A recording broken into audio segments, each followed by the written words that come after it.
I guess. Well, I want to thank everybody for joining us for our July policy forums and taking some time out of this hot summer to just get an update on what's going on the policy front for FASD. We've got some exciting wins to share and some new information to share with you all this month. Typically, Tom Donaldson would be on to give a little update on what's going on FASD United. Unfortunately, he is under the weather, so he will not be participating today. But I do have a couple of quick things just to let you know about. For those of you that don't know me, if it's your first time here, my name is Jen Wisdall. I work with the policy team at FASD United. I'm also a proud parent to 3 kids, or 3 teens. I would not call them kids. I would be discouraged from doing that. 3 teens with FASD.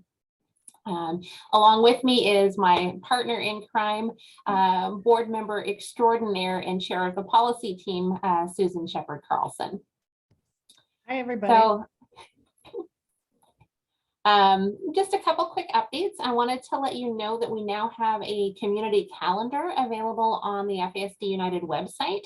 So if you have an event or a training or anything FASD related that is something that you want to share maybe with the rest of the country, please go ahead and pop it on our community calendar. If you go to the FASD United website under events, there's a submit an event button. You can pop it on there. And that'll also be included in our weekly roundup, which goes out to almost 5,000 subscribers. So it gets some really good coverage there. So I just wanted to make you all aware of that.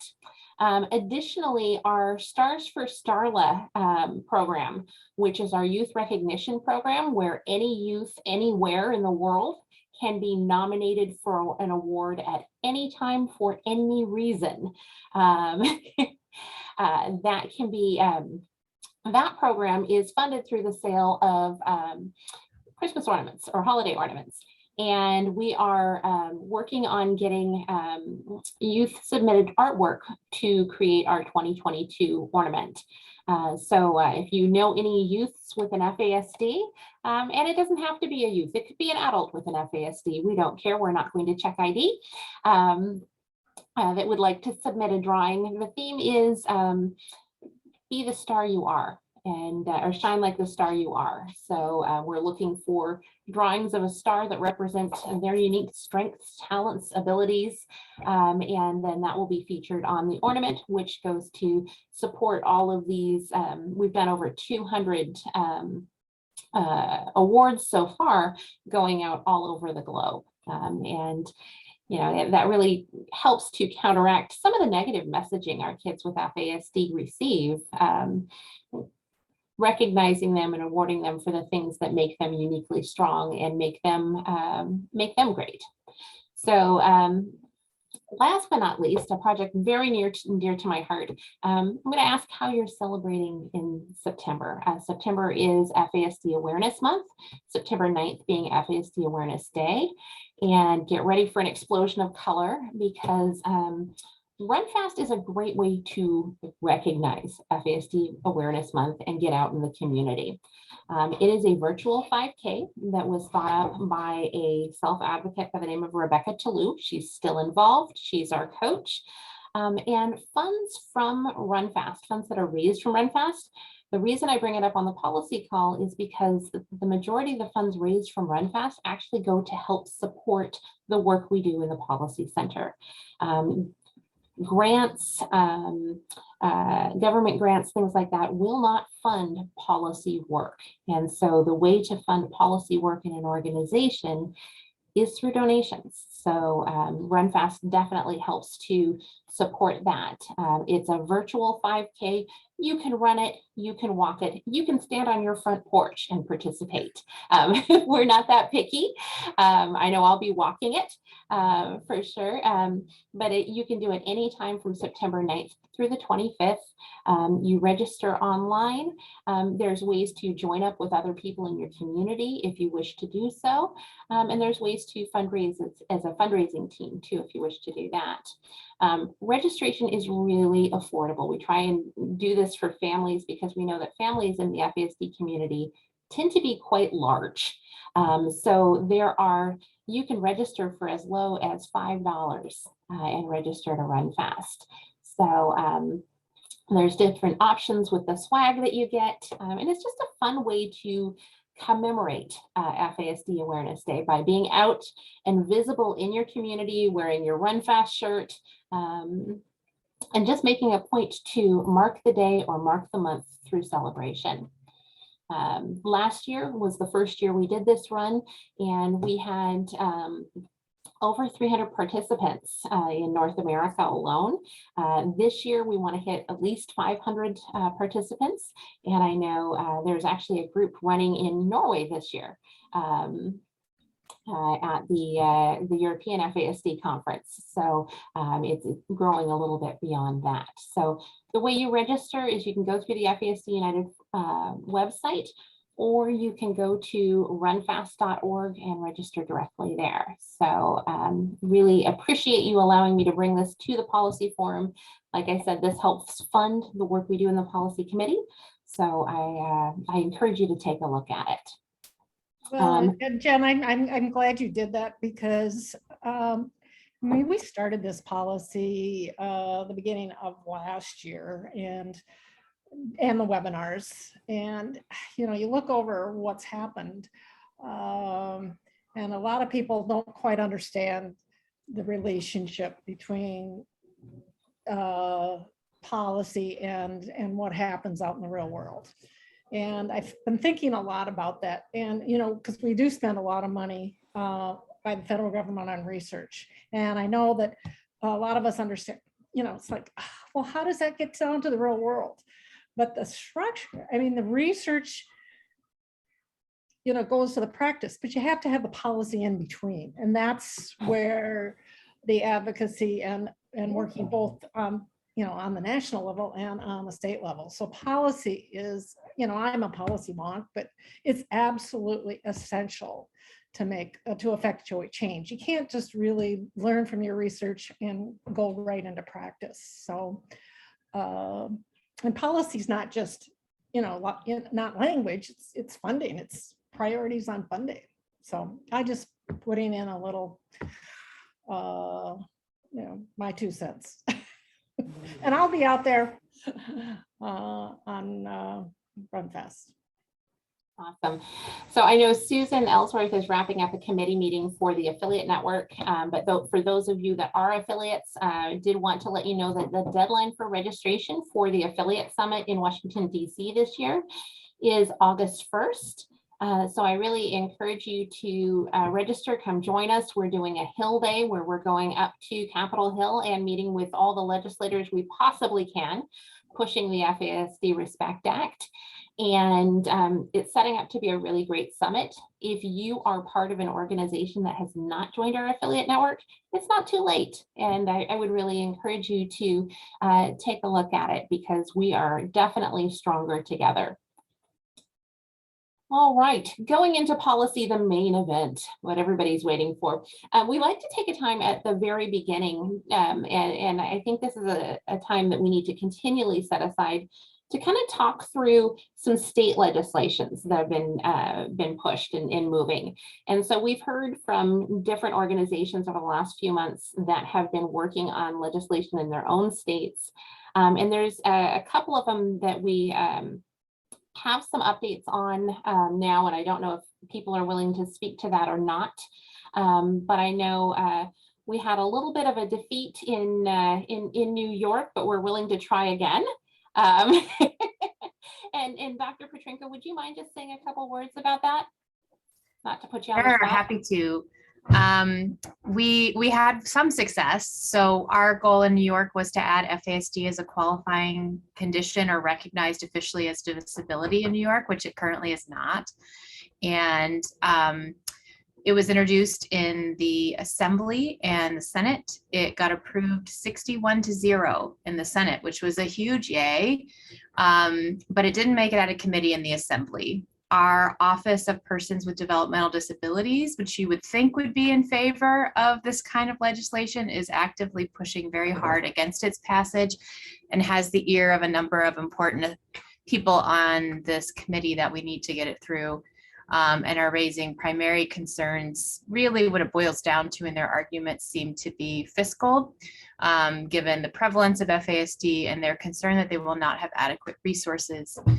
We think we have some pretty compelling arguments in that the state government is already funding the needs of people with FASD, just in more expensive and less quality of life supporting ways. So we have a meeting set up next month that I think Jen is coming to. I don't know if Susan, you're able to join, but we're going to strategize with the staffers for the offices that are introducing the bill again.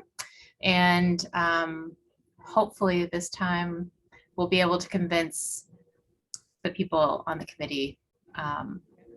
Christy, I hope to. I'll be returning. We're doing a road trip out to Colorado for a wedding, and that'll be our last day. So I'll have my iPad. So we'll keep you in the loop if you don't.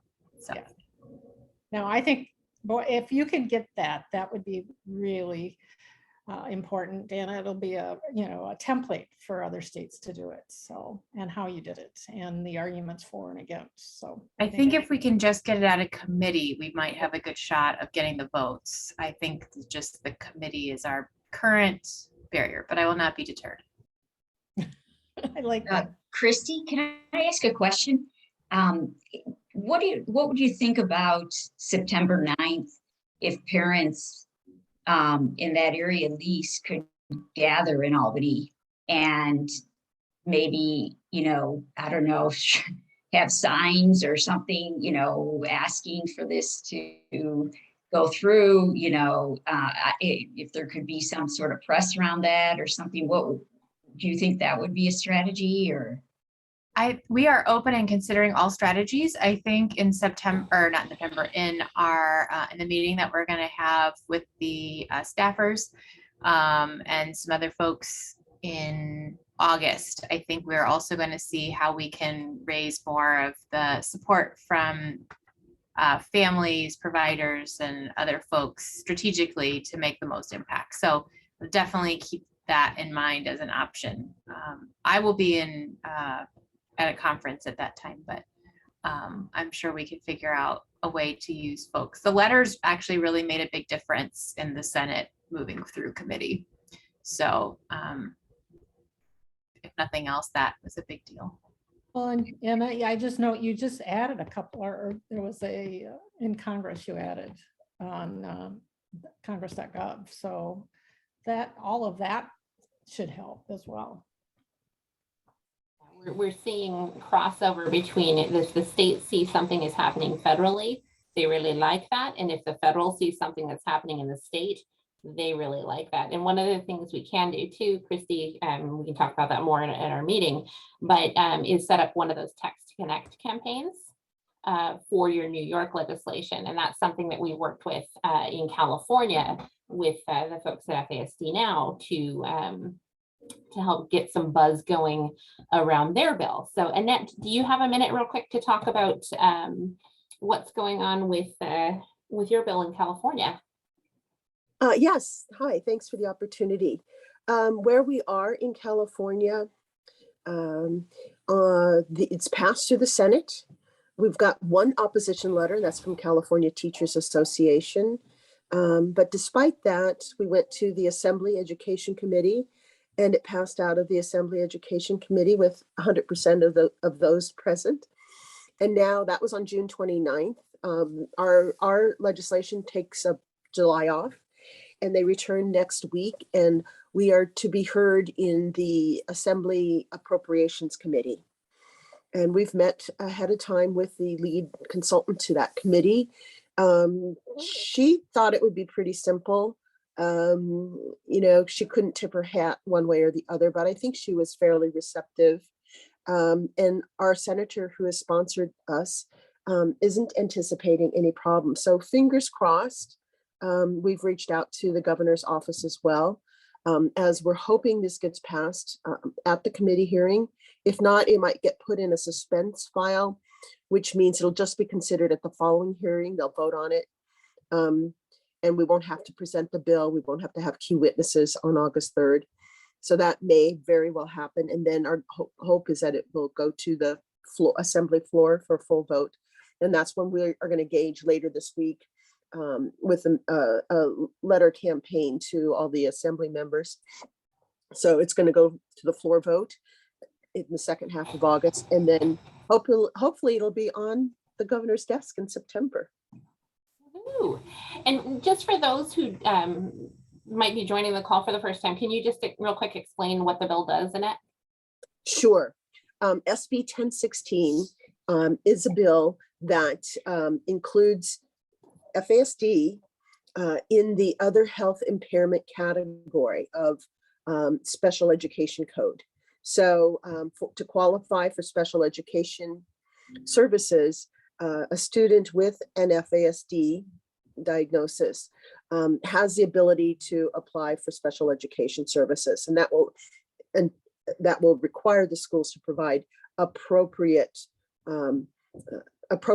interventions appropriate to FASD, their disability, not just, one part of their disability, which they already may have under an IEP, for example, for speech and language or something like that. So this will look at the whole student with the disability. So we're very excited about that. And it dovetails into something that our Department of Developmental Services did in May. They added to our governor has a May budget revision. This is an annual process, and included in that May budget revision, the Department of Developmental Services requested increased funding for the 0 to 3 early start identification program. And they included, as among other things, they included FAS, fetal alcohol syndrome, as a condition that is known to have significant developmental delays. So it was actually named. We got involved too late in the process to say it really should be fetal alcohol spectrum disorders. FAS is the older term, kind of outdated, but they didn't have long enough to analyze the fiscal impact because they'd already put in their fiscal request. So, but the door is open and they want to maintain the dialogue. Still, that's, baby steps. And so we're so excited that it's part of the early start identification process. At least fetal alcohol syndrome has been a named condition. So, and that will dovetail really nicely into SB 1016 if we can get that passed in September. Thanks, Annette. Sure. So really, we want to be thinking now, and this is something, looking at the bill in California and the bill in New York. These are bills that, we may want to, or you might want to consider replicating in your own state. And now is really the time to start thinking about what legislation might you want to have introduced in your own state next year, either as a response to the passage of the FASD Respect Act or on its own. And really start brainstorming that and thinking that, and start having some meetings with people in your state who might be able to make that possible. Because bills are not passed just because you put a bill out there and it's a great idea, doesn't necessarily mean it gets passed. A lot of it is about the relationships you build and the people you talk to along the way, who might be opposing the bill that you're putting in, who might not like it, or who might be in support of it, and meeting with them even before the bill is submitted and getting them on board can be really helpful. So I just really encourage you to start thinking now as leaders in your own states about what you might be able to put in place that might be helpful to the cause for next year. Well, and I think it's really important to identify early who might be those that are opposed. And we're going to talk a little bit about where we're going next year, but and this is what a lesson learned, in California, that a lot of, there might be those that are opposed for various reasons that are not, that because of lack of understanding of the issue. And so it's really important to make those connections now. And the Respect Act, that's going to take a lot of planning on the state level to be successful, and you all are going to be integral to that. So, and we'll do, and Jen and I've talked a little bit about that even having a special, session, to deal with the Respect Act and how states respond to it.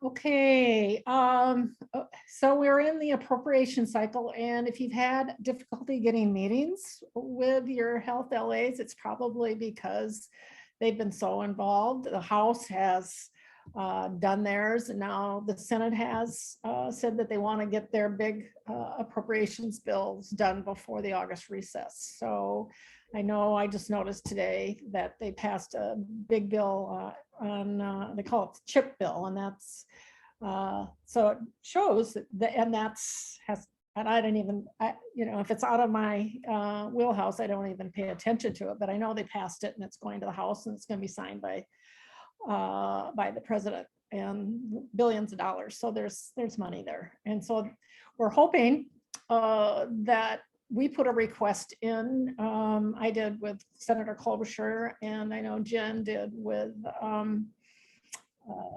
Murray, who's the chair of the Health Subcommittee on Appropriations, to increase the line item for FASD programs at the Center for Disease Control.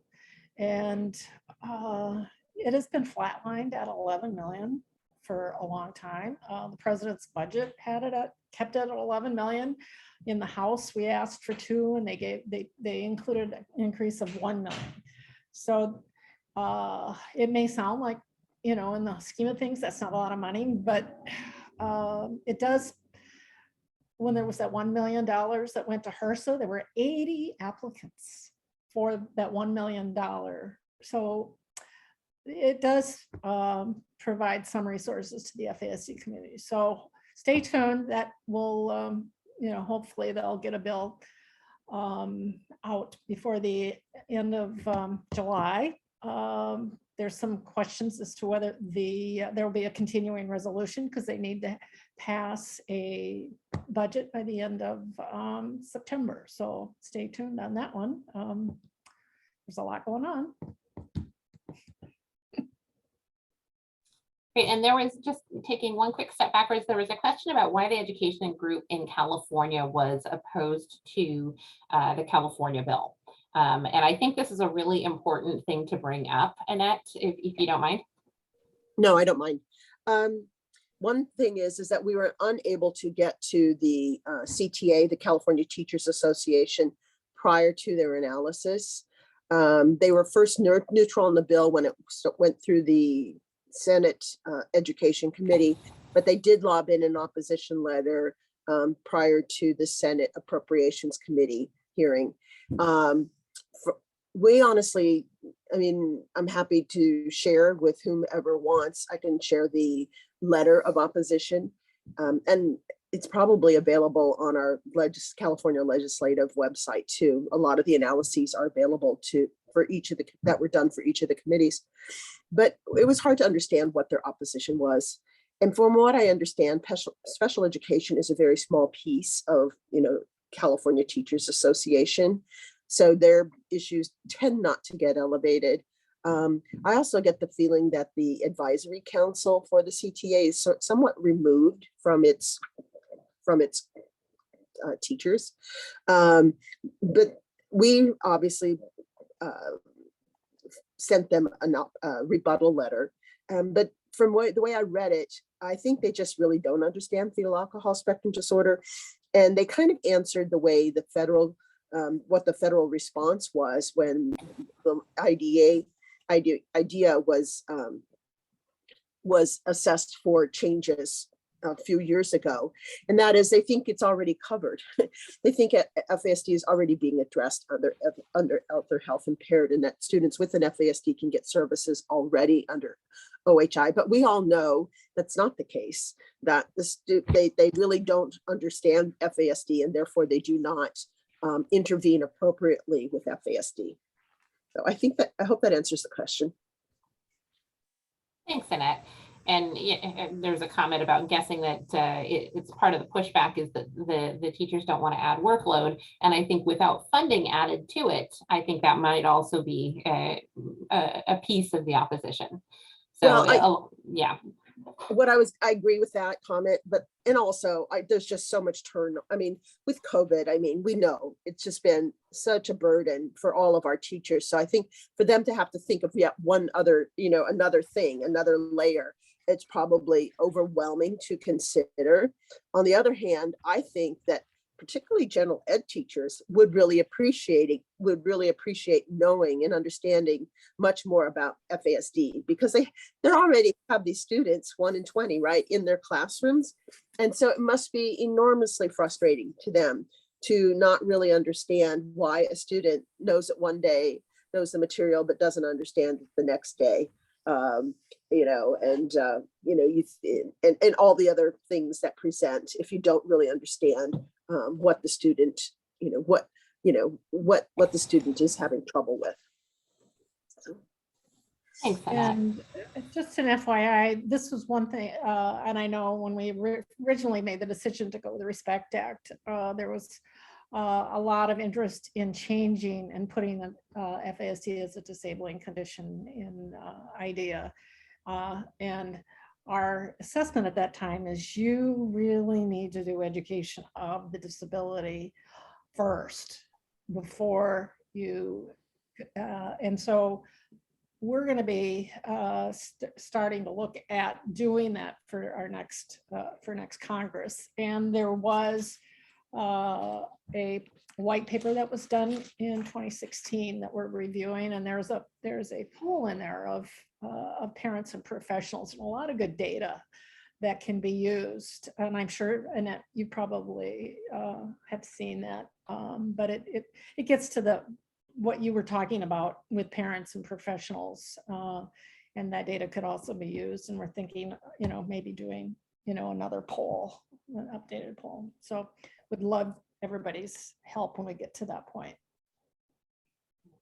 And there was one other quick comment on this about, why do we need a separate category? Aren't they already covered? And a lot of that boils down to how states interpret the law.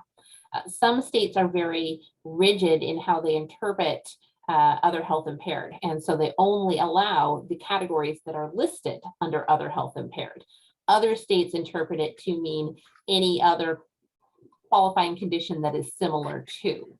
And so in California, having it distinctly and separately laid out makes sense in California, also because it's considered a gateway to getting other services in the state. And so that's a way of controlling the flow through the gates. So a really good question there. And also because that allows for more awareness of FASD. If it's on a piece of paper, people are going to pay more attention to it and see it and know it. So moving on to the Respect Act. We've been showing you this slide for a few months now, sailing into September, and what the plan is that we want by the end of session, a hearing, get it through committee by a hearing in committee, a markup in committee, or attaching it to another bill. So I want to show you now some action items that have happened in the last month that are moving us in that direction. We had Representative Betty McCollum, who's the lead author from Minnesota, has a letter that she has signed and is gaining signatures from all co-sponsors that are on the House Energy and Commerce Health Subcommittee. And that is going to ranking members McMorris, Rogers, and Guthrie, as well as the chairs, Eshoo and Pallone, formally asking for a hearing in September. We also have been told that we need to have at least one Republican on committee that will help get it pushed through and have a better chance of getting hearing. And we just got news yesterday that we potentially have an R on the hook for this on committee. So we still have to get that finalized, but that is, things are looking up there. So very excited and very grateful for the advocacy around there. And just a note on the letter, that you know, they've been, her staff has been extremely busy because, you know, McCollum is head of defense. And, you know, and they've been, she says, busier than even normal. So she said it would be probably mid-September that we would, to get all those signatures. But we're still pushing. And then the other one is we wanted to get potentially a markup in committee, and we've had so a markup is another way of getting it through. We've been meeting we've met with Burr's staff, and we've been meeting regularly and talking regularly with Murray's staff, and got an email back from them just yesterday, or day before yesterday, my apologies. Time flies when you're having fun, saying that both Murray and Burr are favorable. We have sent them a letter, just a formal letter asking for consideration, and again got the favorable response back. So that is moving. Whereas before they kept saying, oh, you know, you need more co-sponsors. Make sure you're, you know, let's see how it goes. Let's see how it goes. Now we're starting to get the favorable response. So that is moving.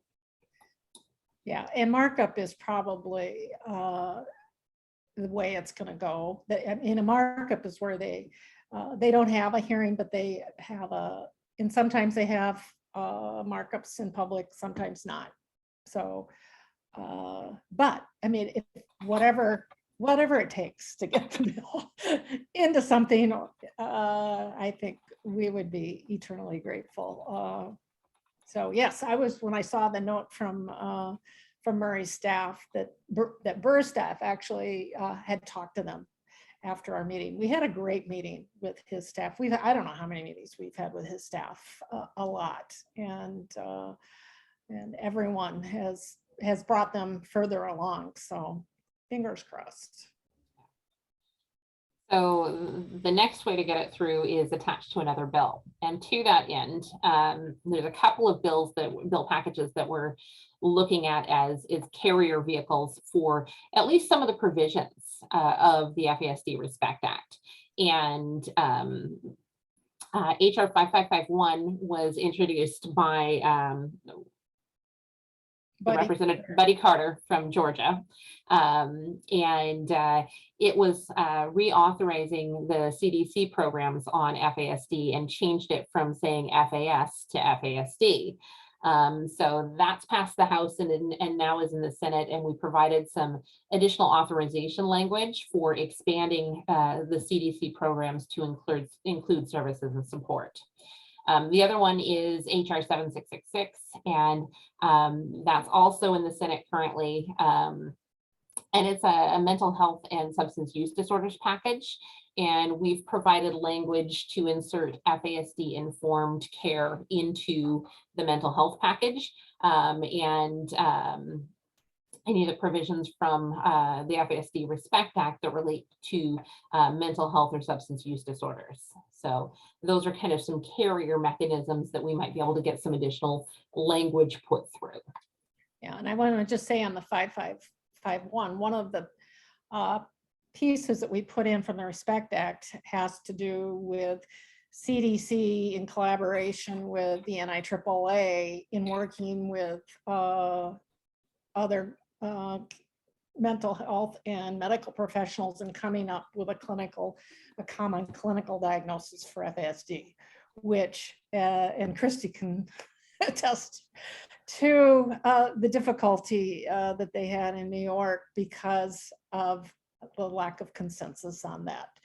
And it's hard to get a consensus without having some funds attached to it to bring people together to come with a consensus. I mean, and in this field, they've been trying to do that for many years, but if there's money attached to it, I think it certainly will help. So that's one of the key provisions in that in the amendments to 5551.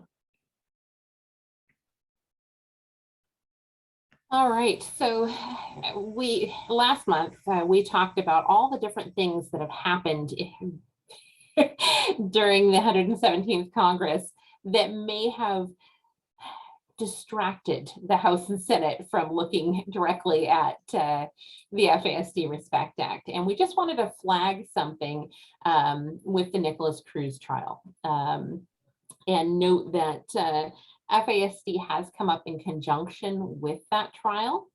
And that may have an impact on the Respect Act. And so we have released a statement, a response on the FASD United website. And I just encourage you to take a look at it and then be aware and very mindful and thoughtful of what statements about FASD and in relationship to that case, what impact that might have on legislators being willing to pick up legislation. So, and I have to say that I don't know how it took us 2 or 3 weeks with multiple people with differing within our group to come up with that language, because there's things that you cannot control sometimes in this process, and this trial, the defense will probably happen before the end of the year. And there's going to be a lot of focus on the defense case, I think. I don't know. But so we wanted to get ahead of that and be thoughtful about it. And because it could have an impact on the Respect Act. So, but it did take, I'd say 2 or 3 weeks, and I don't know how many revisions before we came to that statement. yeah, and the group included individuals with FASD, parents and caregivers of individuals with FASD, policy people, medical professionals, mental health professionals. Like it was a fairly broad group that looked at this from all sides. But I definitely encourage you to take a look at it and see what you think. So, House and Senate calendar. The House is out of session as of Friday. So anything that we're hoping to get through in terms of co-sponsors, if we don't get them through by Friday, that'll have to wait till September. Even if the member has committed to co-sponsoring, they can't officially add it to the record unless the House is in session, and the House doesn't come back into session until the 13th of September. So there's a big break period, but they're not breaking during that period. They are back in district campaigning and doing town halls. And we still have another week on the Senate, and the Senate comes back a week earlier than the House. Yeah, and so August is going to be a huge opportunity for you folks. I mean, they may not have a town hall, but they'll be out in the district with a lot of campaign activities. And so you should have access to them that you normally would not have. You're not going to be vacationing because it's an election year, unless those that are retiring. So just some action items for August. And number one, if there's a town hall in your state where they're having an open forum, highly encourage you to attend, show up and speak up, sign up to speak and ask about, their response to the FASD Respect Act. That's been a highly successful strategy in multiple states. So I really encourage you to do that. And going to the Town Hall Project, they have a listing of whether it's a call-in, because some town halls are done as a call-in, others are done as a in-person event, but just really encourage you to participate in those. The other thing is FASD Awareness Month proclamations. If you've already done them in your state, that's great. Go ahead and do them in your county. Go ahead and do them in your town, in your school district. And we've got some support for you in doing that on the policy website. And I'm just going to go ahead and put all these links into the chat. That way you have them. And you're not having to scramble and write them down. Yeah, and if you have proclamations, maybe let us know, because that could maybe go on the policy piece on your I don't want to make, Jen's got a long to-do list, but that is helpful in your advocacy for the Respect Act if you have a proclamation. So The other one is if you've already met with your lawmakers and you've been following up and following up and following up and not getting anywhere, or if you've already met with your lawmakers and you just haven't had time to follow up, that's okay. Set another meeting with them. Meet with them again. It doesn't hurt. In many cases, that can be extremely helpful and just push them over the line. So this is a great time to meet with staff, because the staff are still working, even though the representatives and the senators are back in district. So this is a really great time to build that momentum. If we look at last year, September, I believe, was one of our busiest months of the year for getting endorsements, because we had that span in August where we could really push to get legislators signed on. And September is definitely going to be a key month for us. Endorsements, those are gold. So really encourage you to reach out in your area, in your state, any business, pharmacy, doctor's office, OT clinic, PT clinic.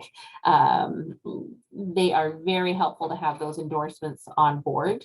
So I really encourage you to do that. And then social media. We haven't been as active with the Respect Act on social media as we were maybe last year, but I think we need to kind of re-up that a bit. And there is a full suite of social media posts available to you on the website if you want to use those in your area.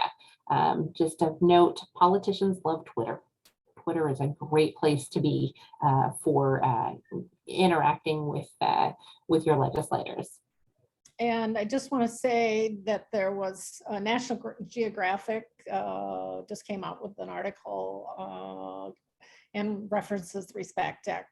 And I've been in communication because I was interviewed by the reporter, and she had done the other one on in the Smithsonian. And she's gets it anyway. We're hoping to get a PDF, because otherwise, you know, they have to pay. I think it's $6 for a subscription for 6 months. So I've been in communication with her and trying to get a PDF so that we can put that on the website. And that Susan, yes, I have that PDF. I know I gave it to you, but you can't. We can't publish it, unfortunately. publish We'd it. get in trouble from National Geographic if we put it up on our website.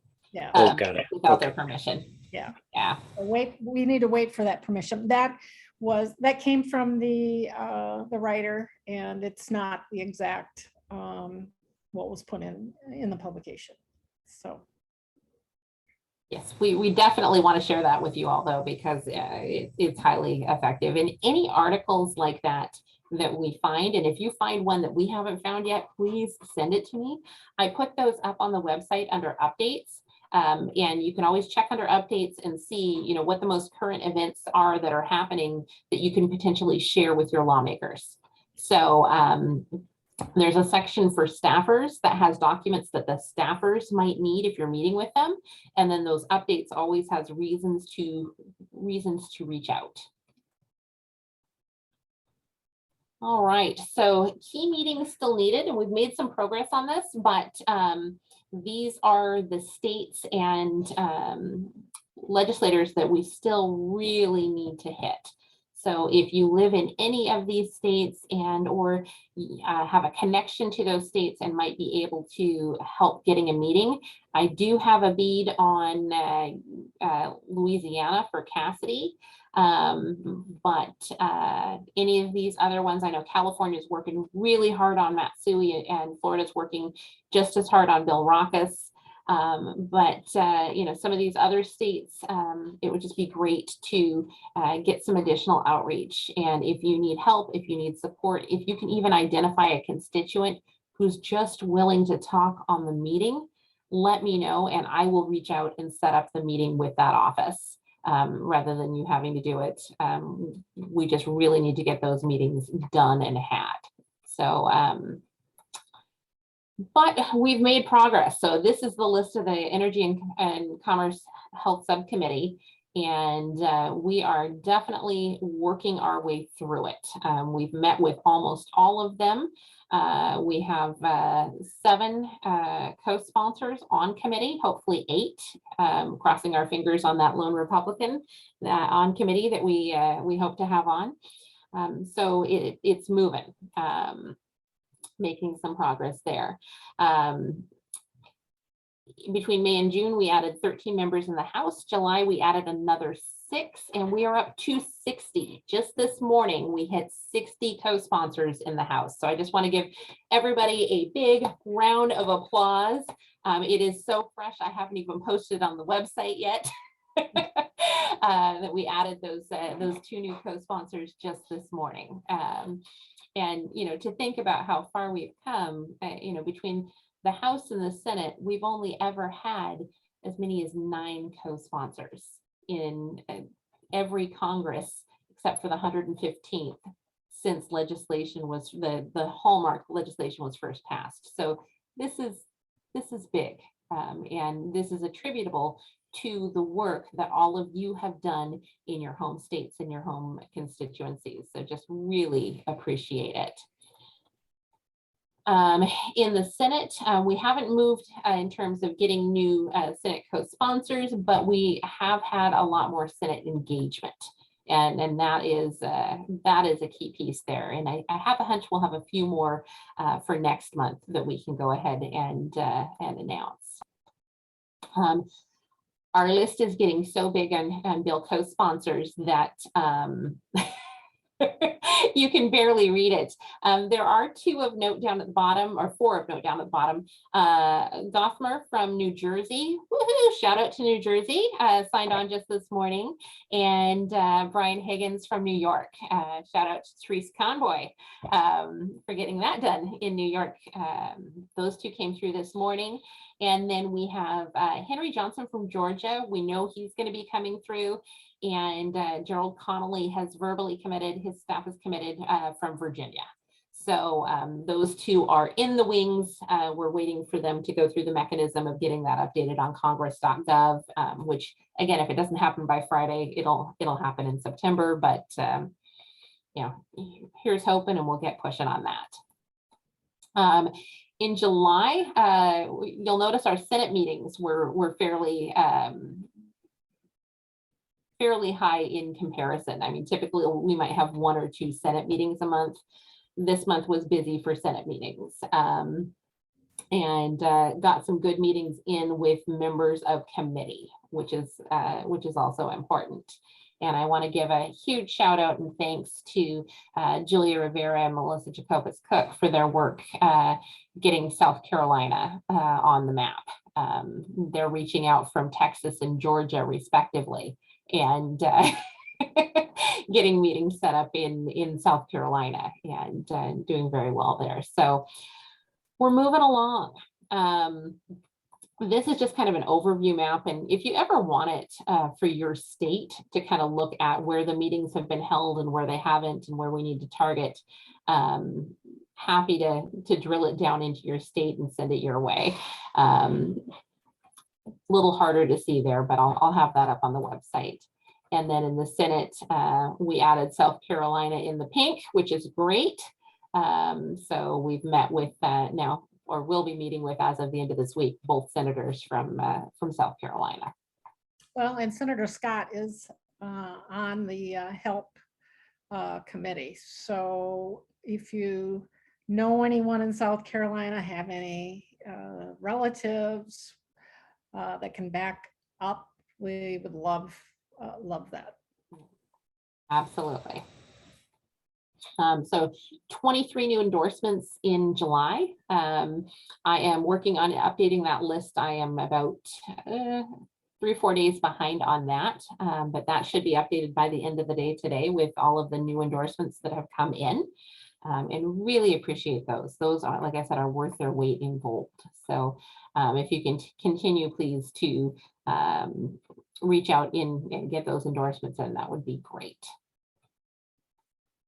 So coming up next, look for a poll. We're going to send out a poll to all of you people who are connected to the policy updates and the policy forum, and just really ask you about what you feel the legislative priorities should be for the 118th Congress. We would not have gotten where we've had nearly the movement that we've had on the FASD Respect Act without the work of all of you. And so we want to make sure that as we are preparing for legislative priorities in 2023, and that feels so weird to say, that we're really keeping in mind what your priorities are as well, in working in alignment with that and in alignment with where you're going in your states. Just wanted to put that on the horizon. So together we can do this. We've been saying this from day one, and I think we are definitely making some progress here.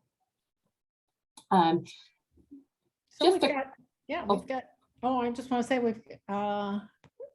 we've got some, 8 minutes if there's any burning questions about the Respect Act or advocacy, policy.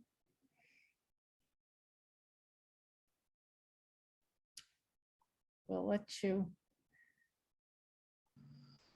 I have a quick question. Yes.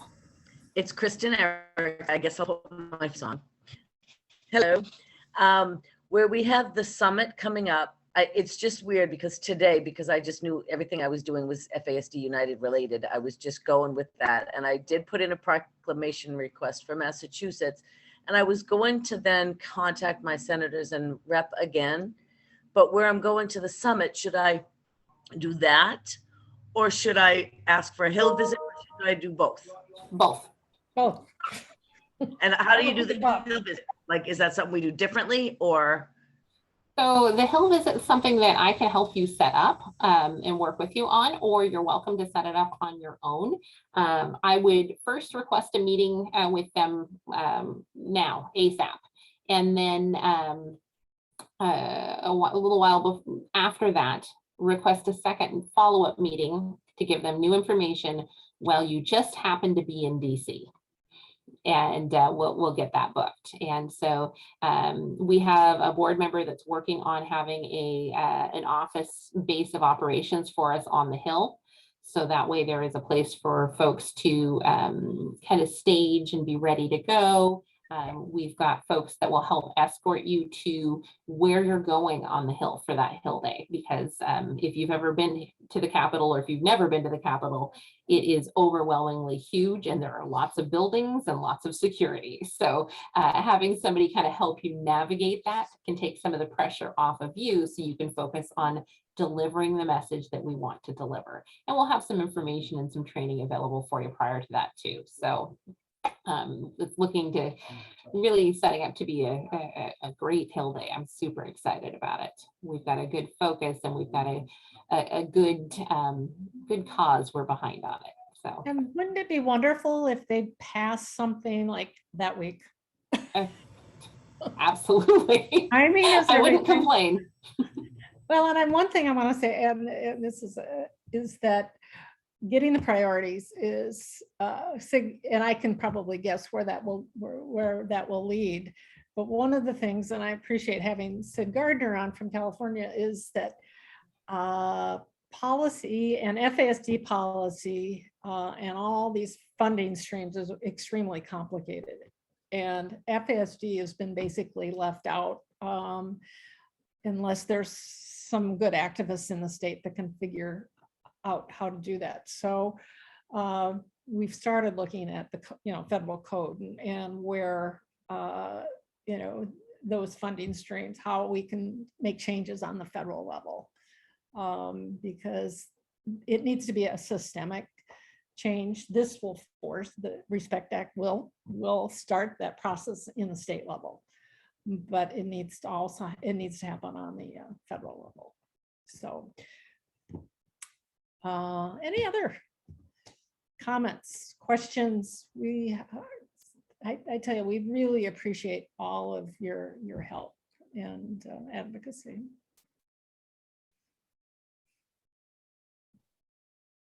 Connie, I see you talking, but I don't hear you. There you go. Thank you. So, yep, I'm Constance Mazelski of FASD Maine. I love giveaways and such. And so if anybody on this call would like up to 5 free buttons of Are You FASD Informed? It might be something to wear on your Hill visits or even your Zoom calls. And it's more professional than a t-shirt, although I love t-shirts also. So feel free to text me with your mailing address if you want. I could probably, send out, up to 5 per person on this call if you want them. Hey. That is awesome. Thank you, Constance. You're welcome. Yeah, any little way to flag, and so much of this is marketing too, right? The first time you talk to them about it, it may have a good impact, but in order to be super impactful, you may have to have them see FASD multiple different times before it makes that impact. So having a multifaceted approach to how people see FASD, I think is really important. So there's a note in the chat, Constance, on how people can connect with you. I don't know if you'd like them to email me and then I can forward it on to you if that's easier, or if you want to, how you want to handle that piece. I can just say my phone number for texting is area code 978-835-1308. And I was going to put it in the chat, but it won't let me right now. So. Oh. Anyhow, 978-835-1308. Awesome. Thank you so much. Well, and I'm glad that Jen mentioned the marketing because, I've been involved in the issue of policy for many years. And, like I said, it's complicated, it's multifaceted, but putting the marketing piece with it, I think really has helped with the success that we've had. And I think it's a model that can be used. Well, we'll continue to do that with whatever policy we do, but because there's so much going on and so much noise that it has to be marketed. It just has to be marketed. And that was my first discussion with Jen, when I was trying to explain what was the title of the bill? It was the FASD research services prevention. Research Prevention and Services Act. Yeah, and I thought, what's it gonna do? And I said, well, it's like we have to build this foundation. And okay, so now you see how. And then it was Jen's, can we switch the word so it comes out to be respect? And I said, brilliant. And that's where the house came. And so that is a huge, I think, step forward in this movement to really begin to figure out how you can market and make sense to people that don't understand it. I would say all of the meetings, there very few had a really understanding of FASD and how it impacts our society. So, except for the one guy whose wife has FASD. I could not believe that, because usually we ask the lawmakers or the legislative assistants, what's your general understanding of FASD, and to kind of be able to give them some more information about it. And the gentleman on the receiving end says, oh, I know all about it. My wife has it. Oh, okay. So anyway, we are at the top of the hour. I am starting to digress. So feel free to stay on if you have any questions, comments, or concerns, but otherwise you are free to move about the country. And I really appreciate you taking the time to be here. Thank you. Thanks again.